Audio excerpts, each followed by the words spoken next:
Salut les investisseurs, on se retrouve pour un épisode de la série la plus populaire sur la chaîne, c'est mon top 5 des actions à surveiller de très près, et là je vais vous parler de mon top 5 des actions pour mai 2021. J'ai pas mal de choses à dire donc on va se lancer directement dans la vidéo, mais avant ça je vais vous demander de mettre un gros pouce bleu sur cette vidéo car ça aide vraiment l'algorithme de YouTube à mettre en avant mes vidéos, et abonnez-vous également à la chaîne si ce n'est pas encore fait, objectif 10 000 abonnés avant la fin de l'année, c'est parti.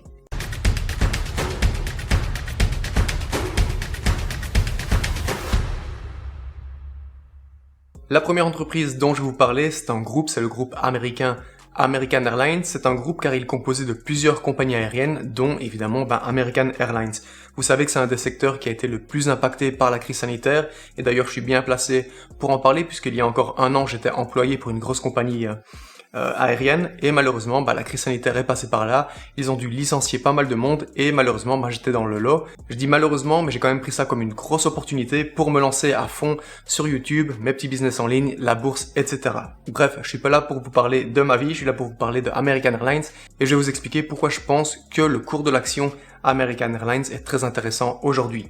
On va se plonger directement dans les chiffres de American Airlines et vous allez voir que ça a été fortement impacté par la crise sanitaire. Si on regarde les revenus ces 5 dernières années, on peut voir que les revenus étaient en pleine croissance, petite croissance mais croissance constante.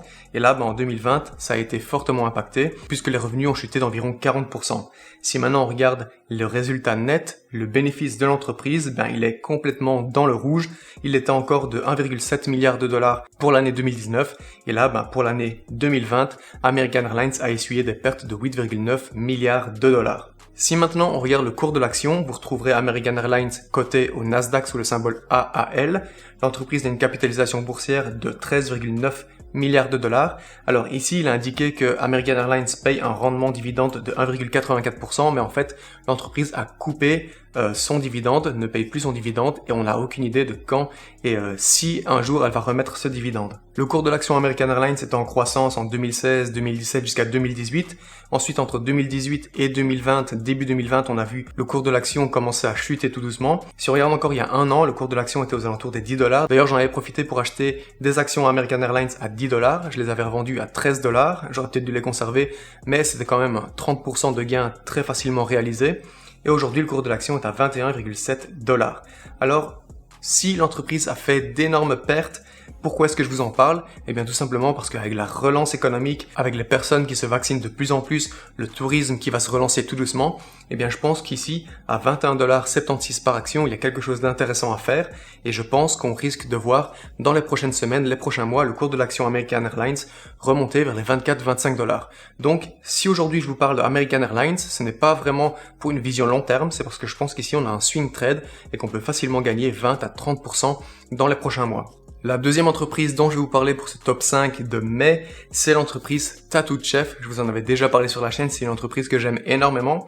Alors, Tattooed Chef, qu'est-ce que c'est? Eh bien, c'est une entreprise américaine de produits alimentaires à base de plantes. L'entreprise propose toutes sortes de plats surgelés, vegan, végétariens, sans gluten. Elle distribue déjà ses produits dans plus de 4300 magasins aux États-Unis, dont notamment des magasins comme Walmart et Target.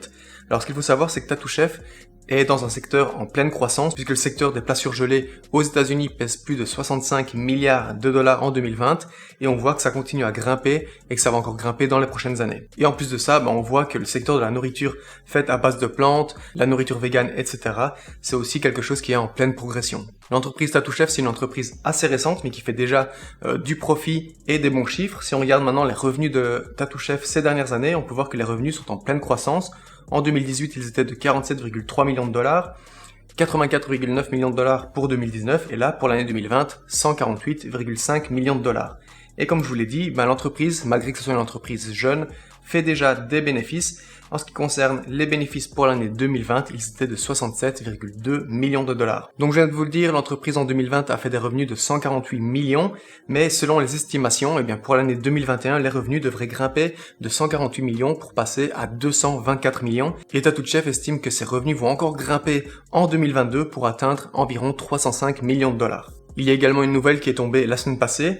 Un des membres de la direction de Tattooed Chef, Daniel Williamson, a acheté pour 2,5 millions de dollars d'actions Tattooed Chef. Et quand une personne interne à l'entreprise achète des actions de cette entreprise, ça renvoie quand même un signal plutôt positif aux investisseurs. Tattooed Chef, c'est vraiment une entreprise que je trouve très intéressante dans un secteur en pleine croissance, surtout au prix du cours de l'action actuel. Si on regarde le cours de l'action Tattooed Chef, on peut la retrouver sous le symbole TTCF coté au Nasdaq.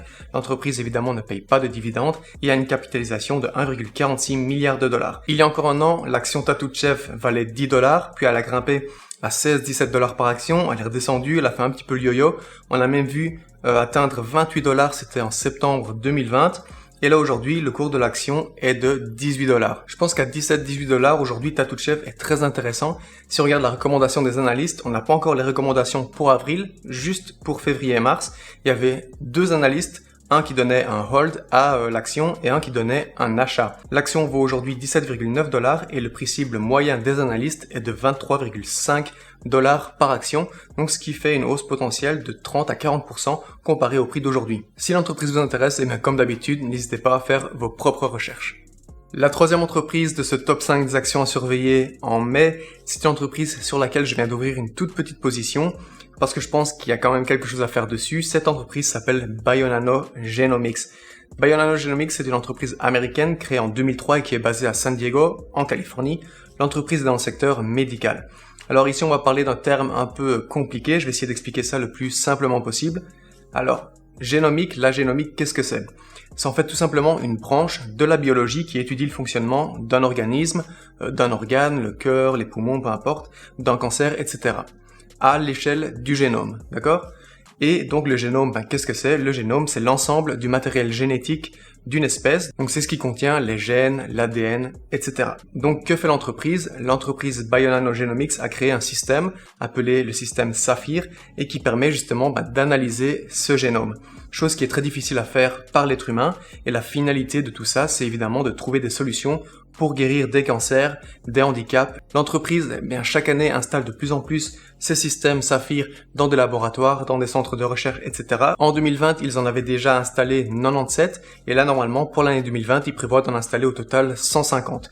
Donc, qui dit installation des systèmes Saphir, veut dire également revenus en plus pour l'entreprise, mais c'est un secteur dans lequel des gros fonds d'investissement comme ARK Invest investissent énormément. D'ailleurs, Cathie Wood, la fondatrice de ARK Invest, a annoncé que pour elle, c'était justement un des secteurs les plus prometteurs dans les prochaines années. Et si le sujet vous intéresse, n'hésitez pas à me le faire savoir juste ici en dessous dans les commentaires. Je pourrais faire par exemple une vidéo juste dédiée à la génomique et à cette entreprise. Je vous propose de regarder le cours de l'action de Bionano Genomics. On retrouve l'entreprise cotée au Nasdaq sous le symbole BNGO.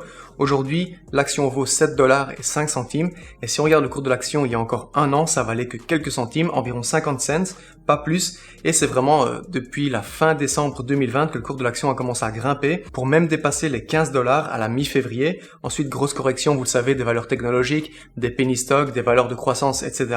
Aujourd'hui, Bionano Genomics est à 7 $ et je pense qu'il y a quand même pas mal de potentiel ici pour que le cours de l'action grimpe à nouveau et repasse la barre des 10 $ par action. Si on regarde les estimations des analystes pour cette entreprise, il y a 3 analystes, les 3 ont donné un achat à BNGO et un prix moyen de 13,92 $ par action, donc ce qui correspond à presque 100% de hausse comparé au prix d'aujourd'hui. Je vous l'ai dit, j'ai ouvert une petite position, j'ai pris quelques actions Bionano Genomics, demain ça peut se casser la figure, comme ça peut décoller et retourner vers les 14-15 $, comme c'était déjà le cas en février. Donc il faut savoir que quand on investit dans ce genre d'entreprise, c'est un penny stock à la base, donc ça comporte énormément de risques, donc n'investissez pas plus que ce que vous êtes prêt à perdre. Si l'entreprise vous intéresse, encore une fois, je pourrais faire une vidéo consacrée à ça, et faites bien vos recherches avant d'investir. La quatrième entreprise de ce top 5, c'est une de mes actions préférées. D'ailleurs, c'est la toute première action que j'ai achetée dans mon portefeuille. C'est l'entreprise américaine Disney. Alors, je sais que Disney a été fortement impacté par la crise sanitaire. Presque tous les parcs ont été fermés, mais il faut savoir que Disney, ce n'est pas juste que les parcs d'attractions, c'est également Disney+, c'est du streaming, et c'est du streaming qui est en pleine croissance. Ici, quand on investit dans Disney, il faut vraiment voir ça comme une opportunité long terme, avec la réouverture des parcs évidemment, avec la croissance de Disney+, tous les services de streaming que propose Disney, et Disney, honnêtement, à mes yeux, c'est vraiment une action qui rentre parfaitement dans un portefeuille long terme. Je Je vous propose de plonger directement dans les chiffres de Disney, les revenus étant en croissance ces dernières années. Et là, bonne surprise, malgré la crise sanitaire, malgré la fermeture des parcs en 2020, l'entreprise a quand même réussi à faire 65,4 milliards de dollars de chiffre d'affaires. Et ça, c'est évidemment en grande partie grâce à Disney+. Par contre, évidemment, vous vous en doutez, en ce qui concerne le revenu net, avec tous les parcs, tous les frais que l'entreprise a eu, l'entreprise a fait des pertes de 2,9 milliards de dollars en 2020. Je vous l'ai dit, Disney, ce n'est pas que les parcs d'attractions, c'est également Disney+. Disney+, c'est un service de streaming que Disney a lancé il y a quelques années, où on peut retrouver tous les films Disney, d'autres films comme Star Wars également, etc. Et en fait, tout récemment, en mars 2021, Disney+, a passé la barre des 100 millions d'utilisateurs mensuels. Il faut savoir que si on veut avoir accès à Disney+, il faut payer un abonnement mensuel, un peu comme Netflix. Et là, Disney a dépassé les 100 millions d'utilisateurs, ce qui est énorme. Mais l'entreprise n'a pas que Disney+, elle a également Hulu et ESPN+, qui est un service de streaming pour le sport aux États-Unis. Et donc, en combinant ces trois services, Disney a plus de 150 millions d'utilisateurs, donc je ne sais pas si vous vous rendez compte, 150 millions d'utilisateurs qui tous les mois payent un abonnement pour avoir accès à ces services de streaming.